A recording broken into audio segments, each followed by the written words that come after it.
ಸ್ವಾದ ಸರೋವರಕ್ಕೆ ಸ್ವಾಗತ. ನಾನು ಲತಾ ಜೈರಾಮ್. ನಮಸ್ಕಾರ ವೀಕ್ಷಕರೇ. ಇವತ್ತು ನಾನೊಂದು ಬಹಳ ಜನಪ್ರಿಯವಾದ ಟೀ ಟೈಮ್ ಸ್ನ್ಯಾಕ್ ಮಾಡಿ ತೋರಿಸ್ತಿದ್ದೀನಿ. ಅದೇನೆಂದರೆ ಕಾರ್ನ್ ಪಕೋಡ. ಫ್ರೋಝನ್ ಕಾರ್ನ್ ತೊಗೊಂಡು ಅದರಲ್ಲಿ ಟೀ ಟೈಮ್ ಸ್ನ್ಯಾಕ್ ಮಾಡಿದ್ದೀನಿ.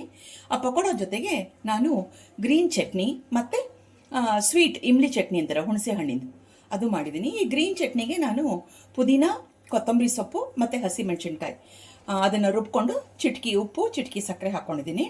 ಮತ್ತದು ಸ್ವೀಟ್ ಚಟ್ನಿಗೆ ಹುಣಸೆ ಹಣ್ಣು ಕ್ಲೀನಾಗಿ ತೊಳ್ಕೊಂಡು ಸ್ವಲ್ಪ ಕುದಿಸ್ಕೊಂಡು ಅದರ ಒಂಚೂರು ಬೆಲ್ಲ ಮತ್ತು ಒಂಚೂರು ಉಪ್ಪು ಹಾಕಿ ಮಾಡಿದ್ದೀನಿ. ಸುಲಭವಾಗಿ ನೀವು ಇದನ್ನು ಮನೇಲಿ ಮಾಡ್ಕೋಬೋದು. ಆವಾಗ ನಿಮಗೆ ಯಾವಾಗ ಬೇಕೋ ಆವಾಗ ಫ್ರೆಶ್ ಆಗಿ ಮಾಡಿಕೊಂಡ್ರೆ ಚೆನ್ನಾಗಿರುತ್ತೆ. ಸೊ ಪಕೋಡ ಜೊತೆಗೆ ಇದು ತಿನ್ನೋಕ್ಕೆ ಬಹಳ ರುಚಿಯಾಗಿರುತ್ತೆ.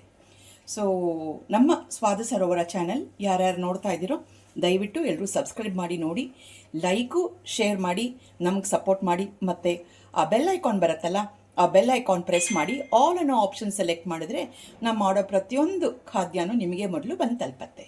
ಈಗ ಕಾರ್ನ್ ಪಕೋಡ ಮಾಡೋದು ನೋಡೋಣವಾ? ಕಾರ್ನ್ ಪಕೋಡ ಮಾಡೋಕ್ಕೆ ನಾನು ಒಂದು 250 ಗ್ರಾಮ್ಸ್ ಅಂದರೆ 1/4 kg ಫ್ರೋಝನ್ ಕಾರ್ನ್ ತೊಗೊಂಡಿದ್ದೀನಿ. ಫ್ರೀಝರಲ್ಲಿಟ್ಟು ತೆಗೆದು ತಣ್ಣೀರಲ್ಲಿ ತೊಳೆದು ಆಮೇಲೆ ಬೇಯಿಸ್ಕೊಂಡಿದ್ದೀನಿ, ಒಲೆ ಮೇಲಿಟ್ಟು ಬೇಯಿಸ್ಕೊಂಡಿದ್ದೀನಿ.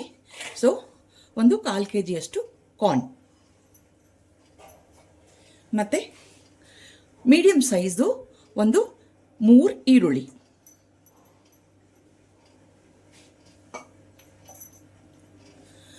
ಒಂದು 5 ಎಸಳು ಕರಿಬೇವು, ಒಂದು 10 to 15 ಕಡ್ಡಿ ಪುದೀನ, ಒಂದು 5 ಹಸಿ ಮೆಣಸಿನ್ಕಾಯಿ. ದಪ್ಪ ಮೆಣಸಿನ್ಕಾಯಿ ಇತ್ತು, ಹಾಗಾಗಿ ಖಾರ ಜಾಸ್ತಿ ಇಲ್ಲ ಅಂತ ಒಂದು 5 ಹಾಕ್ಕೊಂಡಿದ್ದೀನಿ. ಆಮೇಲೆ ಒಂದು ಅರ್ಧ ಸ್ಪೂನಷ್ಟು ಅರಿಶಿನ,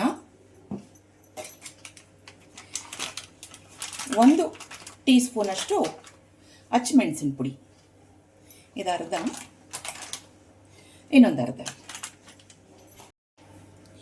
1 ಟೀ ಸ್ಪೂನಷ್ಟು ಜೀರಿಗೆನ ನಾನು ಕುಟ್ಟಾಣಿನಲ್ಲಿ ಸ್ವಲ್ಪ ಕುಟ್ಟಿಟ್ಕೊಂಡಿದ್ದೀನಿ. ಅದನ್ನು ಅಜ್ವಾನ್ ಹಾಕೋರು ಹಾಕೋಬೋದು. ಈ ಸಮಯದಲ್ಲಿ ಜೀರಿಗೆ ಜೊತೆಗೆ ಅಜ್ವಾನ್ ಹಾಕೋಬೋದು, ಬಟ್ ನಾನು ಅಜ್ವಾನ್ ಹಾಕಿಲ್ಲ. ಮತ್ತು ರುಚಿಗೆ ತಕ್ಕಷ್ಟು ಉಪ್ಪು,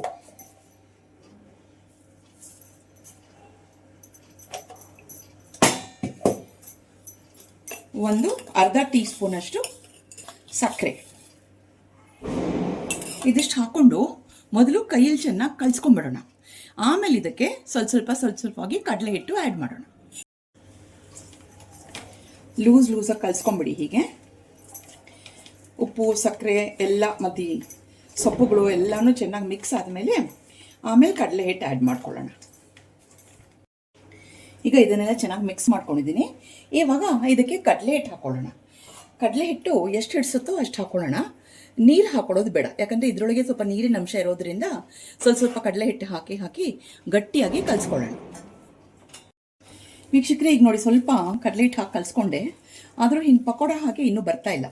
ಹಾಗಾಗಿ ಇನ್ನೊಂದು ಸ್ವಲ್ಪ ಕಡಲೆ ಹಿಟ್ಟು ಹಾಕ್ಕೊಳ್ಳಿ. ನೀರು ಹಾಕ್ಕೊಂಡೇ ಇಲ್ಲ ನಾನು. ಸೊ ನಿಮಗೆ ಆ ಪಕೋಡ ಟೈಪ್ ಸ್ವಲ್ಪ ಉದುದ್ರ ಟೈಪ್ ಬರೋವರೆಗೂ ನೀವು ಕಡಲೆ ಹಿಟ್ಟು ಸೇರಿಸ್ಕೊತಾನೆ ಇರಿ. ಅದಕ್ಕೆ ಕರೆಕ್ಟಾಗಿ ಅಳತೆ ಹೇಳೋಕ್ಕಾಗಲ್ಲ, ನೀವು ತಗೊಳ್ಳೋ ಕಾರ್ನಷ್ಟು ಮೇಲೆ ಡಿಪೆಂಡ್ ಆಗುತ್ತೆ. ಈಗ ಕಡಲೆ ಹಿಟ್ಟು ಹಾಕಿ ಕಲಿಸ್ಕೊಂಡಿದ್ದೀನಿ, ನೀರು ಹಾಕಿಲ್ಲ ನೋಡಿ. ಇವಾಗ ಇದನ್ನು ಹಿಂಗೆ ಉಂಡೆ ಥರ ಮಾಡಿದ್ರೆ ಪಕೋಡ ಥರ ಬರುತ್ತೆ.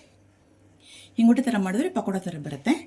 ಇವಾಗ ಕಡೆಯದಾಗಿ ಇದಕ್ಕೆ ಒಂದು 2 ಸ್ಪೂನಷ್ಟು ಅಕ್ಕಿ ಹಿಟ್ಟು ಸೇರಿಸ್ಕೊಳ್ಳೋಣ.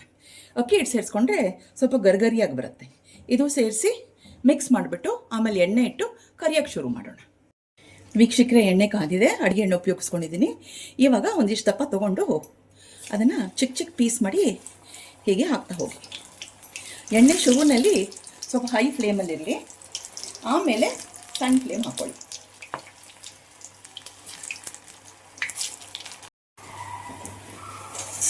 ಗುಳ್ಳೆ ಎಲ್ಲ ಕಡಿಮೆ ಆಗಿದೆ. ಇವಾಗ ತಿರುವು ಹಾಕ್ಬಿಡೋಣ. ನೋಡಿ ಎಷ್ಟು ಚೆನ್ನಾಗಿ ಗೋಲ್ಡನ್ ಬ್ರೌನ್ ಕಲರ್ ಬಂದಿದೆ. ಇನ್ನೊಂದು ಸ್ವಲ್ಪ ಹೊತ್ತು, ಒಂದು 1/2 minute ಇಟ್ಬಿಟ್ಟು ತೆಗೆದುಬಿಟ್ರೆ ಆವಾಗ ಕ್ರಿಸ್ಪಿಯಾಗಿರುತ್ತೆ.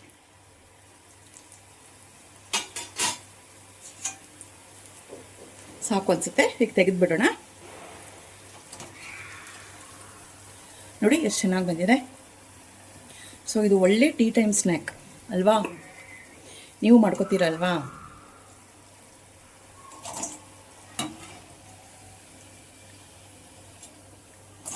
ವೀಕ್ಷಕರೇ, ನೋಡಿದ್ರಲ್ಲ ಹೇಗೆ ಮಾಡಬೇಕು ಅಂತ ಹೇಳಿ. ನಾನು ಮತ್ತೆ ಬೇರೆ ಬ್ಯಾಚಸ್ ಮಾಡ್ಕೋತಾ ಇದ್ದೀನಿ. ಸೊ ಇಷ್ಟು ಹೇಳಿ ನಾನು ನನ್ನ ಕೆಲಸ ಮುಂದುವರಿಸ್ಕೋತಾ ಇದ್ದೀನಿ. ನೀವು ದಯವಿಟ್ಟು ನಮ್ಮ ಚಾನಲ್ ವಿಡಿಯೋನ ಪೂರ್ತಿ ನೋಡಿ. ಓಕೆ, ಇಷ್ಟು ಹೇಳಿ ನಮ್ಮ ಈ ವಿಡಿಯೋನ ಕ್ಲೋಸ್ ಮಾಡ್ತಾ ಇದ್ದೀನಿ. ಮುಂದಿನ ವಿಡಿಯೋ ಸಿಗೋಣ. ಬಾಯ್.